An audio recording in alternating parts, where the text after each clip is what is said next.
एकमात्र भगवान के नाम रूप लीला धाम का आश्रय छोड़ करके कहीं भी आप देख लो, अगर आपको विश्राम मिल जाए, सुख मिल जाए, शांति मिल जाए, भटकना ही है। ये हम उसी लाइन में खड़े होके बोल रहे हैं, उसी पंक्ति में खड़े हो। अगर विश्राम है तो श्री भगवान के चरणों में, उनके नाम में, नहीं तो भटकना ही भटकना है। कोई भी हो, जहां नाम छूटा वहीं भटक गए। कहा हनुमंत विपति प्रभु सोई, जब तो सुमिरन भजन न होई। सुमिरन भगवान की स्मृति, भजन सेवा, समाज सेवा, ठाकुर सेवा, माता पिता परिवार पशु पक्षी सेवा। सेवा भजन में, सेवा सुमिरन में जीवन सार्थक, नहीं तो विपत्ति में फंसा फंसाया है। विनमूत्र लेश्म पूषादिक भरितमिदम स्नायु मांसास्थि मज्जा रक्ताद्यात्म त्वचाच्छादित महारहि स्वार्थ निर्मूलकारी। क्या है तुम्हारे शरीर में बड़ा गर्व करते हो? इसमें अगर कुछ भी संग्रह नाम की चीज है तो मलमूत्र का संग्रह है। श्लेष्मा घृणित पदार्थ, स्नायु नस नाड़ियों का जाल बिछा हुआ है, मांस से थोपा हुआ है, हड्डियों के ढांचे में। त्वचा ऊपर से इतनी सुंदर लगा दी कि आकर्षण पैदा हो रहा है क्या ये? बोले स्वार्थ निर्मूलकारी। जो इस शरीर में फंस गया, अपने या पराए, मारा गया, पूरा का पूरा जीवन नष्ट हो गया। ये ऐसे भोग गुलामी देते हैं जो बड़े बड़े बहादुर भी परास्त नहीं कर पाते। भोगों की गुलामी चूंकि दूसरे के द्वारा परास्त होके नहीं होती, अपनी स्वीकृति से होती, इसलिए इससे कोई मुक्त नहीं कर सकता जब तक आप अस्वीकृति नहीं करेंगे। और किसी की गुलामी से मुक्त होने के लिए बाहरी सहयोग काम कर जाएगा। बंदूक, राइफल और दुनिया के सब बल काम कर सकते हैं, लेकिन जो आपने अपनी परतंत्रता स्वीकार कर ली भोगों से, इसे विश्व का कोई भी आपको स्वतंत्र नहीं कर सकता। आपकी स्वीकृति हुई तो आपको ही अस्वीकृति करनी पड़ेगी। संत सदगुरुदेव शास्त्र आपको उपदेश देंगे, आपको साहस देंगे, लेकिन अस्वीकृति आपको करनी है। इसलिए अपने आप द्वारा अपना उद्धार कीजिए। कोई किसी का उद्धार नहीं कर सकता। उद्धार का मार्ग प्रशस्त करता है स्वीकृति और अस्वीकृति, ये आपके ऊपर है। क्या है आपके शरीर में?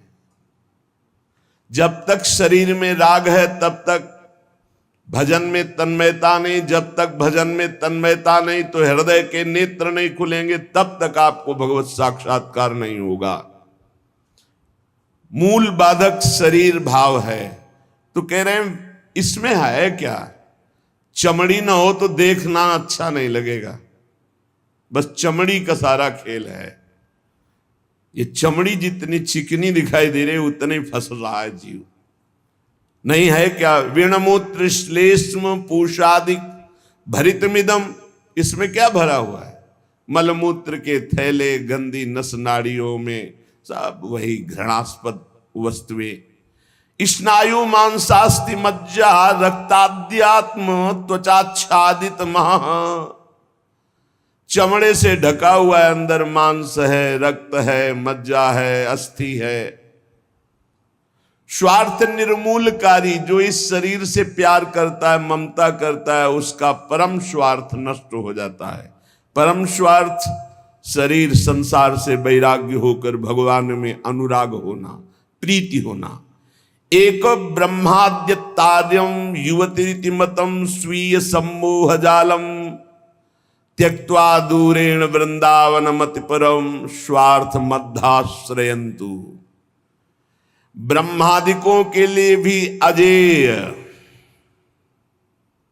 ये काम भाव इसी शरीर भाव से प्रकट होता है। मैं स्त्री हूं, मैं पुरुष हूं। ये सम्मोह जाल में फंसाकर पूरा जीवन नष्ट कर देता है। इसलिए शरीर राग मिटाना ही साधना है। तुम शरीर नहीं हो। त्यक्त्वा दूरेण, शरीर राग को जो दूर से ही त्याग दिया, वो वृंदावन के मध्य में रास विलास परायण कुंज निकुंजों में जो प्रिया प्रीतम है, इनका साक्षात्कार कर पाता है। शरीर राग। इसीलिए हमें सबसे पहले आज्ञा पालन करने का स्वभाव बनाना चाहिए। जो आज्ञा हुई वैसा। बहुत बुरा फसाव है, अहम आज्ञा पालन करने नहीं देता, और अगर आज्ञा पालन हो तो अहम नहीं रह सकता। पर अहम आज्ञा पालन नहीं करने, अपने को बुद्धिमान, अपने को निर्णायक समझकर वो फंसता चला जाता है। यहां तक अहम इतना बढ़ जाता है कि गुरुजनों के वचनों में भी दोष और गुरुजनों से भी द्वेष वृत्ति प्रकट हो जाती है, जो महान हानिकारक, स्वार्थ परमार्थ दोनों को विध्वंस करने वाली है। सर्वात्मार्थोरु विघ्नम कलय यदि मनो योषिताम भाव निघ्नम। यदि तुम थोड़ा भी बुद्धि रखते हो तो सर्वनाश करने वाले इस काम से अपने आप को बचा लो। कुछ नहीं भाई, कुछ नहीं। आप जो गृहस्थ हैं, जो संसार में भोग रहे हैं, वो देख लो कौन सी आपको ऐसी निधि मिल गई आज तक कि आप हाथ उठा कह सकते हो अब कृत्य भयऊ मैं, अब कछुनाथ न चाहिए मोरे। ऐसा नहीं बोल सकते। जिनको भोगने को नहीं मिला है वो अंदर से सोचते हैं कि संसार में अगर त्रिभुवन में कोई सुख है तो काम सुख है। अंदर से ये मन से मन मिला के बात कर रहे हैं। जो भोग लिए हैं वो और भोगने की इच्छा और दूसरों से भोगने की इच्छा। जो नहीं भोगे हैं वो पछता रहे। अंत तो गत्वा काम सर्वनाश कर देता है, सर्वनाश। बस इसमें रोकर भगवान को पुकारने के सिवा कोई उपाय नहीं। आप गला काट के रख दो, काम कभी आपको माफ करने वाला नहीं, कभी मुक्त करने वाला नहीं। आप रो के हाथ जोड़ो तो भी वो नहीं। बहुत दुष्ट, महापापी, महासनो, भगवान के वचन है। महापापी, महासनो, बिल्कुल दयालु नहीं। बहुत विषय चुगा जिन चुगय मन, चुगत कछुक सुख होए, फिर फांसी ऐसी लगे। चुगा को पक्षी केवल देख रहा है, लेकिन उसमें पड़े हुए जाल को नहीं देख रहा। ऐसे ही कामना युक्त पुरुष केवल भोग देख रहा है, लेकिन भोग में जो फसाव है, जो गुलामी है, वो नहीं देख पा रहा। जो जलन है, अशांति है, दुर्गति है, उसको वो नहीं देख पा रहा। उसे महापुरुष दिखा रहे। सर्वात्मार्थोरु विघ्नम कलय यदि मनो योषिताम भाव निघ्नम। निघ्न दुष्टेन्द्रियाणि प्रसव मुद। ये इंद्रियां इतनी दुष्ट हैं, 5 मिनट पहले जल करके मन और इंद्रियों ने निश्चय किया आज के बाद कभी हम गलत सोचेंगे भी नहीं। 5 मिनट के बाद संयोग मिल गया, फिर वैसे ही। क्या इनका विश्वास करें? आप लोग सब इस बात का अनुभव कर रहे हैं। थोड़ी सी गलती हो जाती है साधक से तो एकांत में वो जलता है, प्रभु को पुकारता है, नाथ अब इस गलती से कैसे निबरे, कैसे हो गई। ऐसा पश्चाताप मन और हृदय में होता है कि शायद अब जिंदगी में गलती नहीं होगी। लेकिन हम घंटे 2 घंटे की बात नहीं कहते, 5 मिनट की बात कहते हैं। 5 मिनट के बाद ही कुसंग हुआ और फिर उत्साहित होकर मन उसी कार्य में लग गया। ऐसे घृणित दुष्ट मन और इंद्रियों पर कभी विश्वास न करें। मैं विषयों के संग से हारूंगा नहीं, ऐसा कोई बहादुरी न दिखावे। काजर की कोठरी में कैसो भी सयान हो जाए, दाग लागी है पै लागी है पै लागी है। कैसो भी सयान हो जाए, दाग लागी है पै लागी है पै लागी है। निघ्न दुष्टेन्द्रियाणि प्रशोभ मुदय भांच युद्धता मर्ष दंडई। क्या कह रहे हैं श्रीपाद, बहुत ध्यान से सुनिए। बहुत हो गया दुलार करते हुए, अब अमरस में भर जाओ और इन दुष्ट इंद्रिय और पापी मन को दंड दो। ये ऐसे नहीं मानेंगे कि बार बार कसम खा लो, प्रार्थना कर लो, इनको दुलार कर लो, ये मान जाए। नहीं, दंड देना पड़ेगा। क्या दंड देना पड़ेगा? कहां है मन जिसको मारे? क्या दंड दे इंद्रिय और मन को? उपवास, मौन, एकांत सेवन, भारी दंड है। उपवास, मौन, एकांत सेवन, ये इंद्रिय मन के लिए भारी दंड है। अपने आप ठीक होना शुरू हो जाएंगे और जबरदस्ती नाम जप करो आप। एक जिद्दी स्वभाव साधक का होना चाहिए, होता है। आप देखिए, एक तार, एक मंत्र को जपना शुरू कीजिए, एक नाम को एक तार शुरू कीजिए, केवल 10 मिनट जांच कीजिए। 10 मिनट, हजारों जगह जा चुका होगा। 10 मिनट में हजारों जगह भागेगा। इस पर गुस्सा नहीं आती, अमर्ष नहीं आता, अमर्ष असहनशीलता नहीं भागने देंगे। बार बार इसके साथ लड़ाई लड़ो, क्षमा मत करो। दूसरों की छोटी सी गलती भी तुम क्षमा नहीं करते हो, अपनी पहाड़ के पहाड़ पाप को क्षमा कर रहे हो। ये बहुत बड़ी हानि है। अपनी छोटी सी भी गलती क्षमा नहीं होनी चाहिए, और दूसरे के पहाड़ जैसे पाप को भी क्षमा करने की सामर्थ्य रखे, उसे कहते हैं भगवत मार्ग का उपासक। उमा संत कही यही बड़ाई, मंद करत जो करे भलाई। वो मंद कर रहा है, वो उसका भला। हमारी उल्टी चाल है, हम दूसरों के छिद्र राई जैसे दोष को पहाड़ जैसा देखते हैं और क्षमा नहीं करते, और अपने पहाड़ जैसे दोष को राई के समान भी नहीं मानते और क्षमा कर देते हैं। ये बहुत बड़ी हानि का विषय है। साधक ऐसा नहीं होता है। कैसे तुम्हें बताएं? साधक का हृदय आग लग जाती है अगर कोई त्रुटि होती है। बस अंदर ये होता है कि प्रिया, जो हम इंतजार कर रहे हैं आपकी कृपा कटाक्ष का, जिस दिन आपका कृपा कटाक्ष हुआ उसी दिन रौंद के फेंक देंगे इन दुष्ट भावों को, जो काम है, क्रोध है, लोभ है, मोह है। मैं तो नहीं जीत सकता, पर इंतजार कर रहा हूं मालिक आपके इशारे का। जिस दिन आपका इशारा, आपका बल प्राप्त हो गया, इन दुष्टों को जो जन्म जन्मांतरों से घृणित कार्यों में मुझे परास्त करते चले आए हैं, इनका सर्वनाश कर दूंगा। इनका बीज भी नहीं रहने दूंगा, इनकी जड़ भी नहीं रहने दूंगा, वासना की जड़ उखाड़ दूंगा।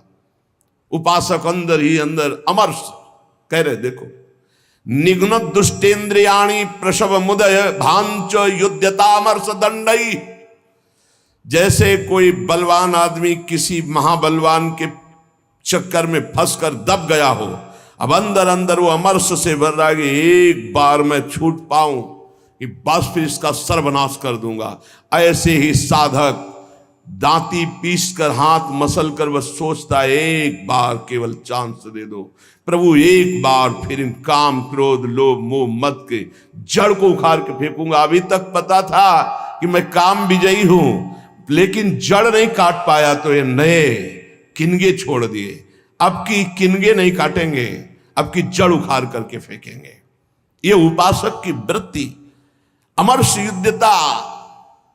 ऐसा अमर्ष में भरकर उद्योग करो, नष्ट कर दो इन विकारों को, क्योंकि बिना विकार नष्ट हुए देह भाव नहीं जाएगा। बिना देह भाव गए परमात्मा प्राप्ति नहीं होती। तद्रूपं चैव भूषादिकम अपि नितराम दूर दूरेण कुर्वन्। शरीर का श्रृंगार करना बंद करो यदि काम विजयी होना है तो, और शरीर के श्रृंगार को देखो मती। जो चाहे आपन कल्याणा, सुजस सुमति शुभगति शुभ नाना, सो पर नार लीलार गोसाई तजौ चौथ के चंद की नाई। जैसे चौथ के चंद्रमा को देखने से कलंक लग जाता है, यदि शुभ गति मति चाहते हो, अपना नाना प्रकार का शुभ चाहते हो, तो छोड़ दो पराई माता बहनों की तरफ गंदी दृष्टि से देखना। ये आद्याशक्ति के अंश स्वरूप आए, हमसे त्रुटि हो रही कि हम इन्हें भोग भाव से देख रहे, हमारी दुर्गति पक्की हो जाएगी। चाहे जितना बड़ा तपस्वी, महाबलवान, महान यशस्वी रहा हो, जब कभी ऐसा दोष किया तो सर्वनाश हो गया। ये जानते हुए भी मन बुद्धि इंद्रियां धोखा दे रही, और इन धोखेबाजों को हम पुष्ट करना चाहते हैं, इनके अनुकूल चलाना चाहते हैं, इनके अनुकूल जो ये मांगे वो भोग दे दे। श्री ध्रुवदास जी महाराज कृपा करके मन को समझा रहे हैं। मन बहुत उड़ान भर ली भोगों में,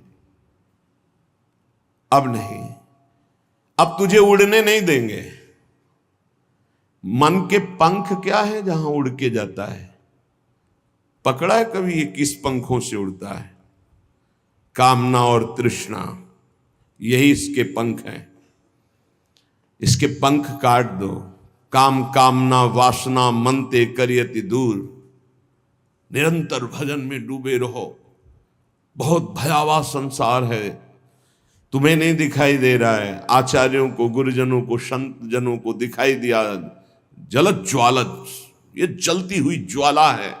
काम क्रोध लोभ मोह मद मत्सरे भस्म कर देते हैं, पूरा जीवन का जीवन नष्ट कर देते हैं, गुलाम बना लेते हैं। धिक्कार है मन बुद्धि को, गुलाम बना लेते हैं, निकलने नहीं देते। कैसा कैसा जाल है। मन पंछी अब परहि जिनी, जगत मोह के जाल। तब तो को हुए है कठिन, बड़ी है दुख विशाल। रे मन कबहू जाई जिनी, भूल विषय बन रंग। मनमथ ठग मारत तहां, लिए बहुत ठग संग। ए मन, तो पक्षी बन करके जो भोगों का चुगा चुगने जा रहा है, तो उसमें मोह जाल है, फंस जाएगा मोह जाल में। बहुत अविश्वास संसार है। गला काट के रख दो तो भी विश्वास नहीं करेगा, तो भी कहेगा कि नाटक कर रहा है। मान लो हमारी बात, अगर तुम प्रभु के सिवा किसी और का भरोसा रखते हो और से अपनापन रखते हो, तो तुम गला काट के रख दो तो भी तुम्हारा उपहास ही होगा, विश्वास नहीं माना जाएगा, मूर्ख माना जाएगा। यहां तुम्हारे आंसुओं की कीमत, तुम्हारे भाव की कीमत सिर्फ हरि दे सकते हैं। ये नाटकबाज संसार नहीं दे सकता। हमारी बात मान लो। अरे मन, मेरी बात मान लो, मोह जाल में मत फंस। अभी तू दुख में फंसा नहीं, इसलिए निकल सकता है, नहीं दुख में फंस जाएगा तो फिर निकलना मुश्किल। बड़ा भयंकर कर्मों का जाल है, बड़ा भयंकर जाल है, तुम्हें दिखाई नहीं देता, फिर रोते हैं। एक आए थे जेलर साहब एकांतिक में, वो कह रहे थे कि मैं आपका प्रवचन सुनाता हूं उनको जेल। अब वो रो रो के कहते हैं कि कोई उपाय नहीं जिससे मैं एक बार निकल पाऊं और अपना जीवन संभाल लूं। उनके लिए क्या आपका? कहा निकलने के लिए तो हम उपाय नहीं जानते, लेकिन भव समुद्र से ही निकल जाएंगे। वहीं रह करके नाम जप करें, भगवान को पुकारें, मेहनत करें, अच्छे भाव रखें, तो वहीं उनका कल्याण हो जाएगा। संसार की जेल से तो भले न निकल पावे, लेकिन आवागमन से जरूर मुक्त हो जाएंगे। वो कह रहे चिल्ला चिल्ला के वो रोते, मेरे हृदय को विदीर्णता, ऐसा दुख लगता है पर कुछ उपाय नहीं कर सकता। वो कहते एक बार केवल मुझे अगर निकलने को मिल जाए तो मैं अपने जीवन को संवार लूं, लेकिन नहीं, आजीवन कारावास, निकल ही नहीं सकते। और किनका संग? जो सब वैसे ही आचरण करके गए, भारी कुसंग में, जिसे बरुभल बास नरक करता था, दुष्ट संग जन दे विधाता। कर्मों का बहुत प्रबल स्वरूप है। इसलिए मन पंछी अब परहि जिनि, जगत मोह के जाल। तब तो को हुए है कठिन, बड़ी है दुख विशाल। आज तक जो मारा गया है, महान से महान, वो माया ने मारा है। माया ने वो अपना रूप धर करके ऐसे आसक्त होकर फंसा लिया कि नष्ट हो गया। चाहे सम्रासुर हो, कोई भी बड़े से बड़ा बलवान हो, उसकी मृत्यु का कारण कोई न कोई माया का एक स्वरूप हुआ है। अगर आप अपना नाश नहीं चाहते, आप पतन नहीं चाहते, तो गृहस्थ में है तो एक पत्नी व्रत, दूसरी की तरफ आंख मत उठाना। धर्म पूर्वक कमाओ, परिवार का पोषण करो, नाम जप करो, मुक्त हो जाओगे। इतनी बात तो समझ में आ गई कि जो सब सहारों को छोड़कर आपके भरोसे हो जाता है, आप उसे अभय कर देती। शरणागत अभय। और आपका बाना है, आपका प्रण है, आपका स्वभाव है कि जो आपके शरण में आ गया, चाहे जितना पतित हो, उसे पावन करके महान बना दिया। हरिराम व्यास जी कहते हैं, मुझ जैसे अधम को भी स्वीकार कर लिया श्री स्वामी जी ने। तो कोई भी हो, अन्य अवलंबन का त्याग करके अनन्य भाव से श्यामा जी की शरण में हो जाए तो परम हृदय शीतल हो जाएगा, निर्भय हो जाएगा, निश्चिंत हो जाएगा, निशोक हो जाएगा। इतनी बान रावरी जानत निरालंब को राखन हारी। जिसका कोई सहारा नहीं होता, मेरी महारानी जो उस पर अपार कृपा करके महान बना देती है। ताशो आस करत ये प्यारी, करी हो कबहू उमगी कृपारी। करी हो कबहू उमगी कृपारी, हे वृषभानु दुलारी। करी हो कबहू कृपा। बाट जोहते हुए यही उपासना है, राधा राधा राधा। और हम बाट जो रहे कृपा की। जिस दिन मेरी महारानी जी की कृपा हो गई, उस दिन ये जो इंद्रियों की गुलामी है, मन की गुलामी है, जो भोगों की प्रियता है, अनंत जन्मों से भटक रहे हैं, ये एक क्षण में मिट जाएगा। बस हम राधा राधा कहते हुए स्वामी जी की कृपा की बाट जो है। श्री जी की कृपा तो अपार हो ही गई है, क्योंकि मानव देह, उसमें भी दुर्लभ बात वृंदावन में आना, वृंदावन में बैठकर सत्संग सुनना, उसमें भी दुर्लभ बात श्री राधा नाम, राधा तत्व, राधा रूप, राधा शरणागति, इसका परिचय मिलना, ये तो अमोघ विषय है। ये कभी व्यर्थ नहीं जाता। एक बार भी राधा नाम जिह्वा से उच्चारण हो गया या कान में श्रवण करने का सौभाग्य मिला, दुर्गति शब्द खत्म हो गया। मेरी श्रद्धा, मेरा विश्वास, मेरे आचार्य, मेरे गुरुजनों की द्वारा गाई हुई जो राधा नाम महिमा और राधा नाम प्रताप, उसके बल से कहते, एक बार जिसकी श्रवणेन्द्री में, एक बार जिन नाम ली हित सो होए अति दीन, ताको संग न छाणहि ध्रुव अपनो कर ली।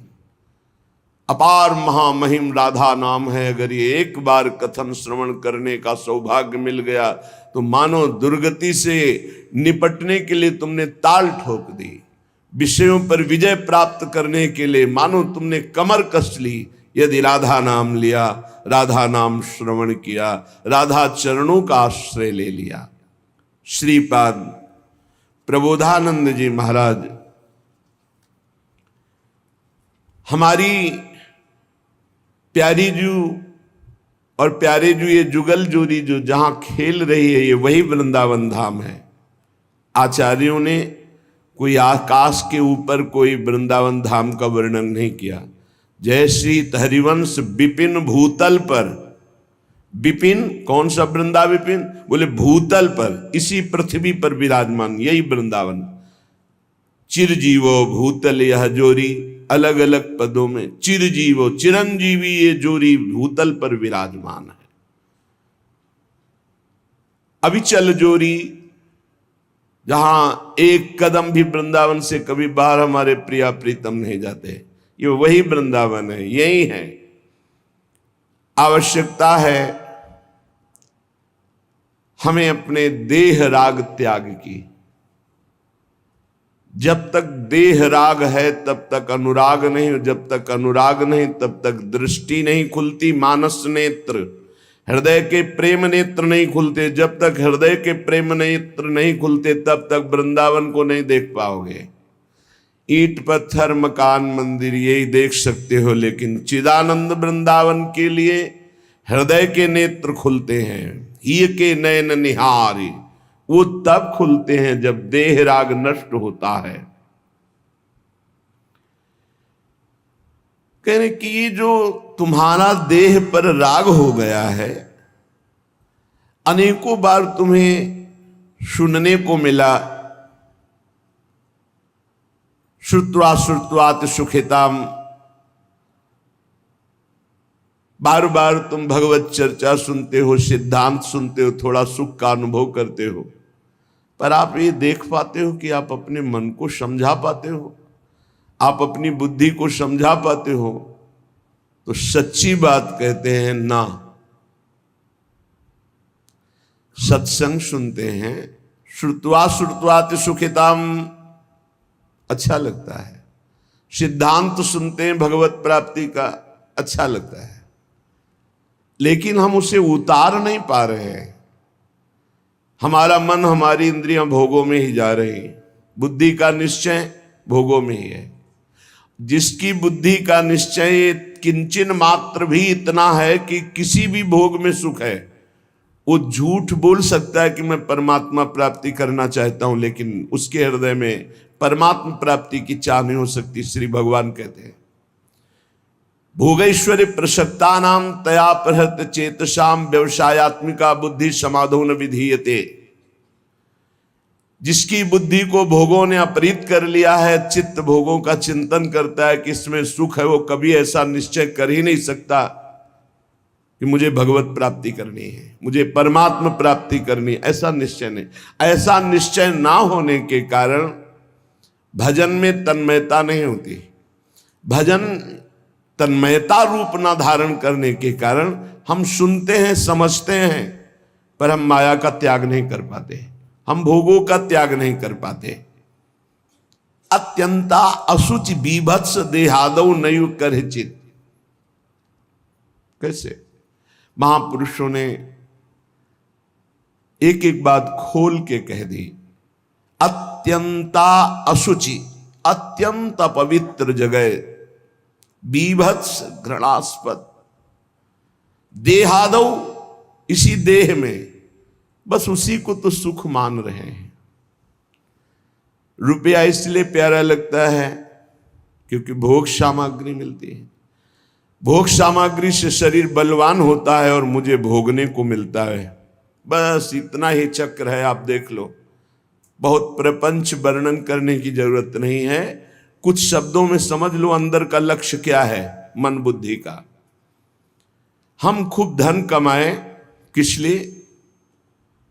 क्योंकि उससे धन से भोग सामग्री मिलती है, भोग सामग्री से शरीर पुष्ट होता है, शरीर पुष्ट होगा तो खूब भोग भोग पाएंगे।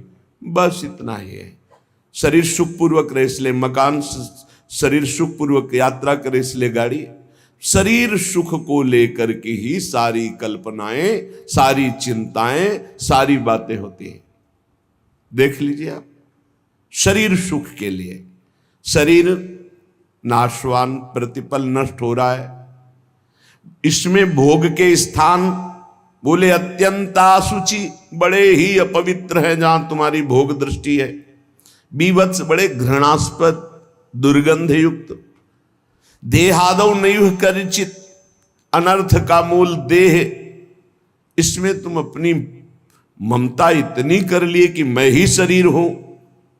थोड़ा विचार करो, कौन सा भोग है जो बहुत आनंददायक है, विश्रामदायक है, शांतिदायक है?